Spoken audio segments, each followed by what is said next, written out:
Live service games are rather unique. While I love the idea of a constantly expanding world, one where everything you do has long-term value, they can be overwhelming. It's easy to say just 15 minutes a day, and that very well may be true. However, it's 15 minutes per game. That is a rate of 4 games per hour. It absolutely adds up. Taking inspiration from some of the biggest titles in the genre, Duet Night Abyss hopes to be the next big thing. Given the immense competition, can it overcome the massive hurdles and enter the zeitgeist? Or is it a bit too derivative? Yet to find any trace of that girl who was with number 0. We searched the nearby waters immediately after she fell off the cliff. Theoretically speaking, she shouldn't have drifted far. Unless... Usually, I like to start these reviews with a brief overview of the narrative. I feel like it adds some much needed context before getting into the details. With Duet Night Abyss, I feel like it's important to start with performance and controls. For testing, I initially planned on playing on my iPhone 17 Pro. I ultimately stopped due to controls, but I can't say I was ever impressed. The game defaulted on its stream, a choice that made sense given this is a top-of-the-line phone, yet the graphics were far from special. Things are a blurry, ill-defined mess that left me underwhelmed. I briefly played on my Pixel 7, a device at a much lower level, and I can't say the difference was particularly pronounced. I then went to PC, where things looked a lot better, something that shocked me given both were set to its stream. Well, that's not entirely true. While my iPhone was playing at its stream, I had to set my ROG Ally to its stream really low. Yes, the absolute peak phone performance is, at best, on par with a PC on the lowest settings. Performance was also extremely inconsistent. Most of the time it worked as expected. A minor hiccup here or there happens, though it was largely isolated. Where I ran into the most issues was playing online. Some of this was due to poor connections, though some of it was due to how drops work. It wasn't uncommon for higher level stages to have 50 plus drops. These are a bunch of items on the floor, all of which can be rather taxing. It legitimately sucks seeing the game literally freeze. Since this largely happened online, I don't even think my hardware was much of a factor in the grand scheme of things. Now, I really don't want to get too far into the side either. I'm cognizant my hardware is a factor, and this isn't even the biggest issue. That is controls, and something else I'll touch on much later.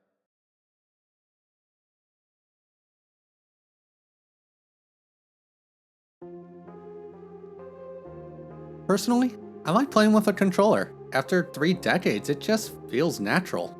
And Duet Night Abyss supports them on both platforms, but neither offered a good experience. This is actually why I stopped using my phone in the first place. For whatever reason, the experience doesn't work right. Certain controls were missing, along with some weird button choices. At the time of writing this review, I also couldn't remap them on the phone version, though it is possible on the PC version.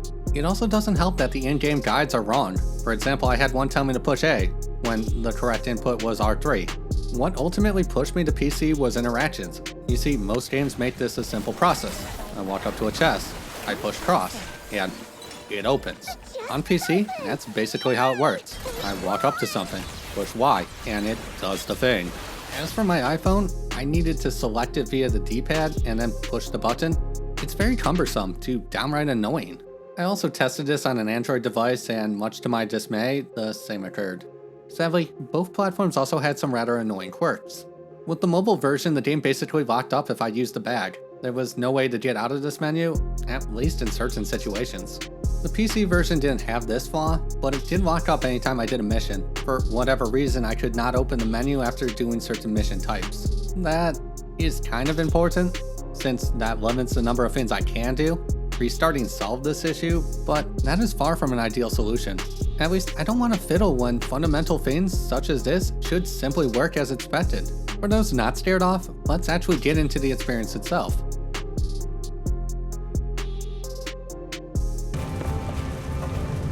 Freeze! The narrative has a lot going on. There is a mysterious other location, disembodied voices, military organization, experimental creatures, demons, magic, and pretty much everything in between. Instead of focusing entirely on a single thread, a lot of time is spent building the world. It genuinely feels like they want to build on this foundation. Even if the adventure is rather inconsistent, it contains some stunning scenes. Just look at this one bout of insanity.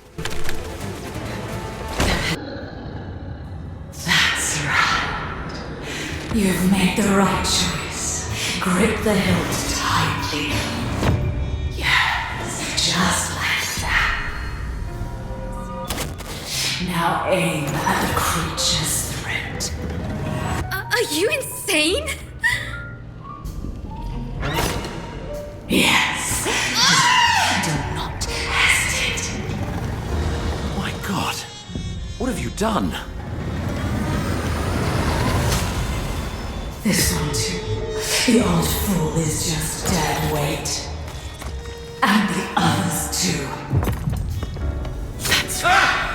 Forget about meaningless reason. Just follow my lead.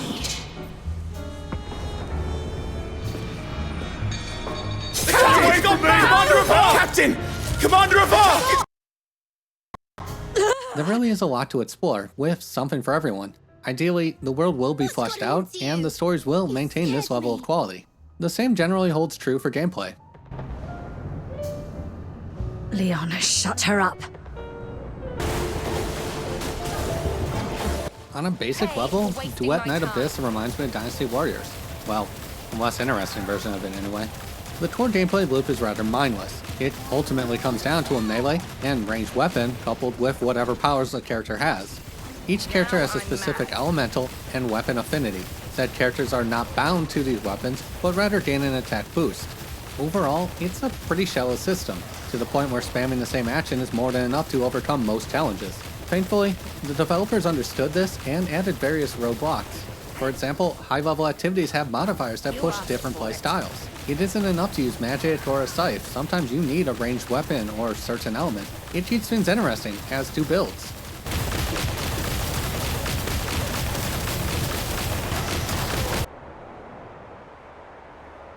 Demon Wedges are essentially equipable items that give a wide variety of stats. At first, they seem rather bland. Equip this item for a 4% increase in defense, leveling it brings it to 15. Over time, there are options that add 75% more attack, HP, defense, and increases everyone's damage by 11%. That's massive! With up to 8 slots to play with, these can really add up as well. We're talking literally hundreds of percent more stats from a couple items. Another thing I like is how simple it seems. These are immediately understood concepts with seemingly straightforward values. There aren't questions like, does my scythe need slash damage? As I can put slash damage on a scythe. But it still has two shortcomings commonly found in this genre. While attack is a straightforward metric, there is also one for skill damage. As near as I can tell, attack increases skill damage. As a result, this would mean one of two things are true. Either skill damage impacts these metrics differently, or it's a wedge optimization thing. Ultimately, most will default on community opinion, or what content creators determine to be the best. This is furthered by the quick equip system. Instead of curating options, it simply equips whatever it determines to be the best. There's honestly no feedback or direction. It just equips whatever offers the best build from the available options. I would have liked to see something like the First Descendants community system. It's also flawed, largely for the same reasons, though it can be a great way to gain a foundation. The community says Misty Veil is good on Rebecca. It enhances summons. She's a summoner, so that makes sense. Now I know to enhance it. Other times there are options I might overlook. Maybe efficiency, an attribute that impacts cost, is preferred to range. Worse still, it doesn't even consider an optimized state from unoptimized options. What I mean is, I have a white item that gives 15% attack. I also have a purple item that gives 13%. It won't suggest that because it's 2% lower, despite having the slots and the maxed out version being 60% higher. Even a different option to do that would be nice, a matched potential stats over current best. And, just to be clear, I understand these issues aren't overly important. Reading the item shouldn't be a novel concept, nor do I want to see build expression homogenized into predetermined metas. I just feel like this approach can be divisive. No one wants to be the worst player on the team because they did X instead of Y. Nor do they want to watch a comprehensive video that explains how to play what is considered effectively. It's a great way to spark curiosity, but I digress. All of this leads to the biggest issue, RNG. I found another serum storage point. I've marked it for you.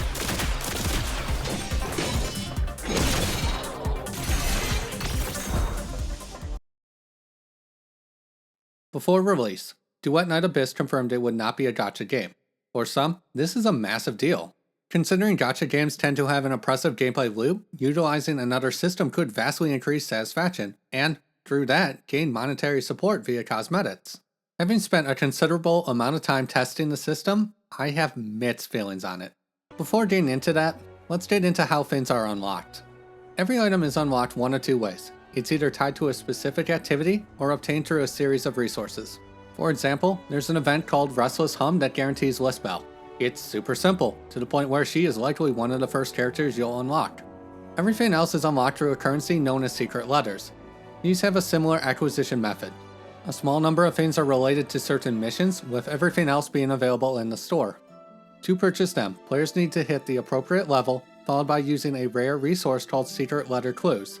The main method of acquisition is progression, though they can drop as well. From there, secret letters are used to obtain a reward via covert commissions. Basically, beat the mission to pick one of 3 possible rewards. Said rewards come in 1 of 3 tiers, and exact rate is not given, though the in-game tooltip says there's a 10% chance of getting the best reward. Characters need to get 30 of a resource called thoughts, whereas weapons need to get 1 item on each tier. Where this gets divisive is how these rates play out. While I can't confirm or deny it, the community seems to believe you are guaranteed a top tier reward at 15 attempts. Since I heard a lot of good buzz about Lynn, I bought 30 secret letters to see how this would play out. Based off my previous experience, this should result in me unlocking the character. After roughly an hour of grinding, here were my results.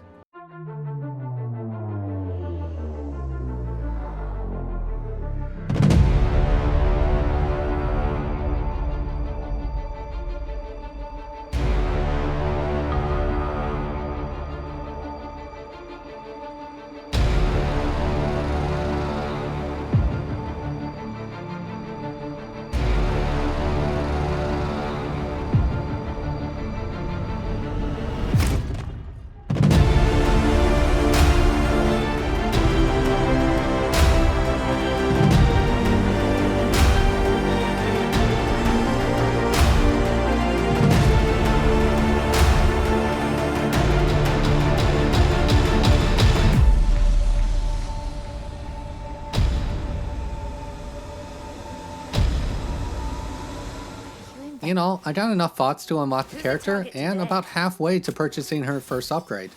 Now, the point of this test was not to see if the pity system exists or claim this is indicative of the average experience, but rather get a baseline for how the grind actually feels.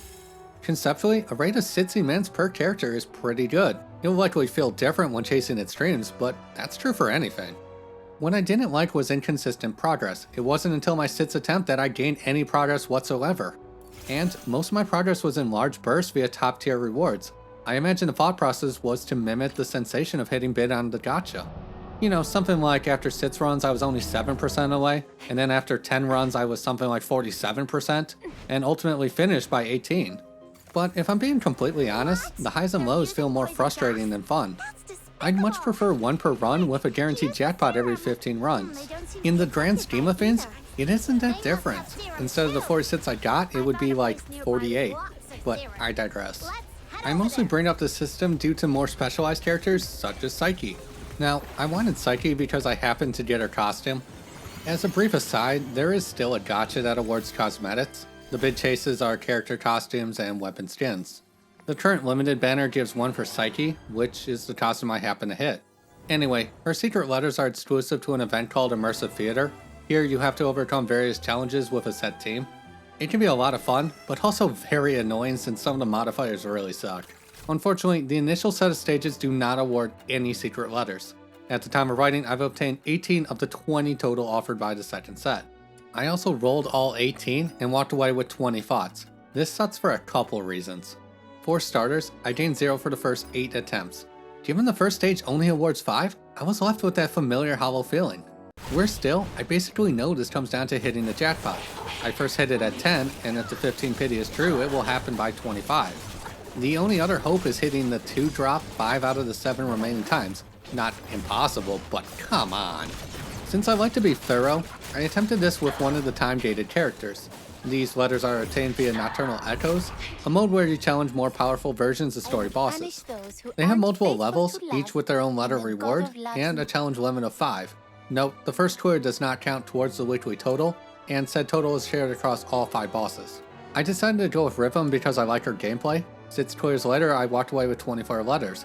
Here's how these pulls worked out.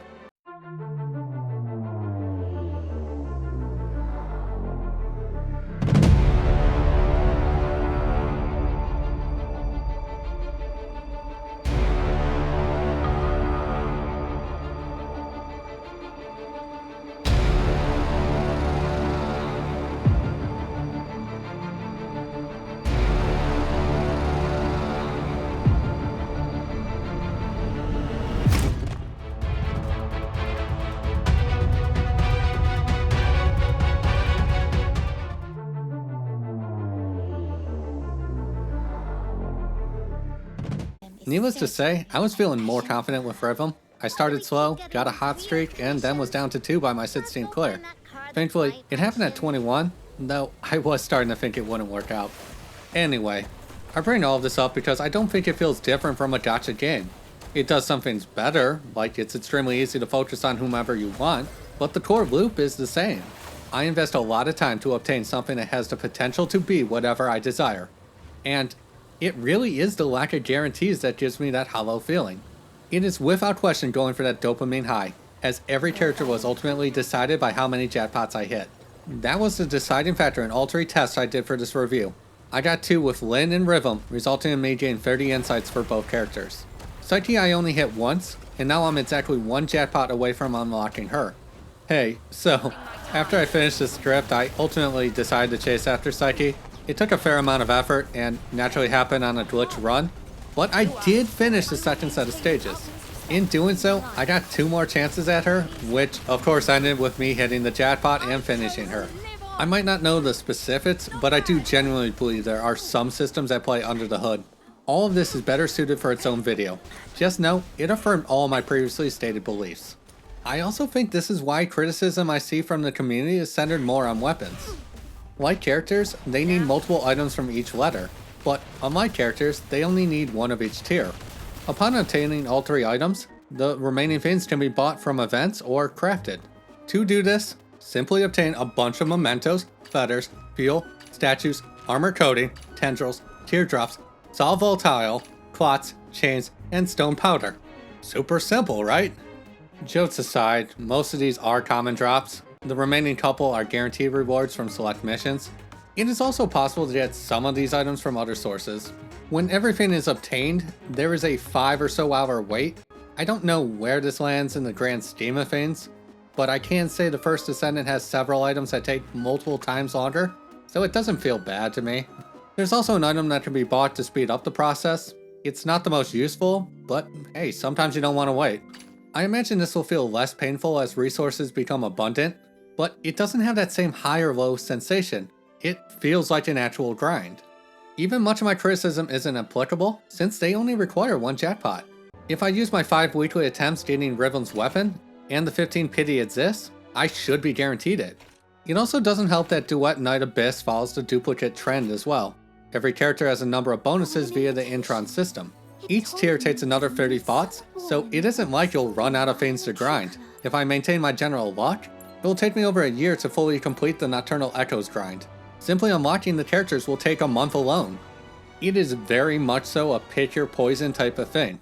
In some ways I absolutely think it's better, but in other ways, it's actually worse than a good gacha. A good gacha being something like Destiny Rising, where it's more than possible to get every character with a small amount of luck. And a lot of it makes me wonder about Duet Night Abyss's future.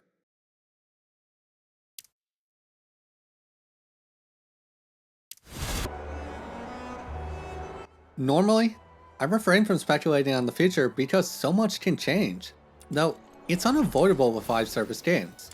It is why so many of them fail. The appeal is having that longevity, and without it, people simply can't justify investing the time.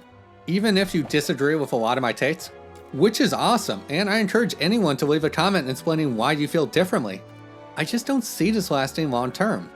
I'm just not sure what the long term goal actually is. In Destiny Rising, there are multiple different leaderboards which offer more resources or sought after cosmetics. The first Descendant does the same thing with its super bosses, along with character leaderboards for those who just want to show what's possible with a good build. Since that doesn't seem to exist, the main chase seems to be the satisfaction of hitting bigger and more impressive numbers. That can work. Gacha made a franchise out of the concept, though I'm not sure how much longevity it will offer. Even now, the hardest stages are basically the same thing, just instead of a level 20 soldier dropping a green weapon part, it's a level 80 soldier dropping a gold part. Events are a bit different, though the main limiter is the level system, and even then they only go so far. I imagine this will improve, I just fear it will eventually hit a point where you either stop building to keep having fun, or go all in and effortlessly win.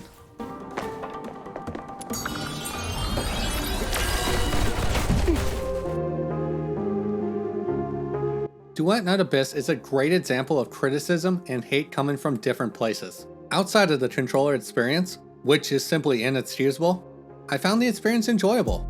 It scratches the same itch as Dynasty Warriors. Most of the experience is just mindless fun.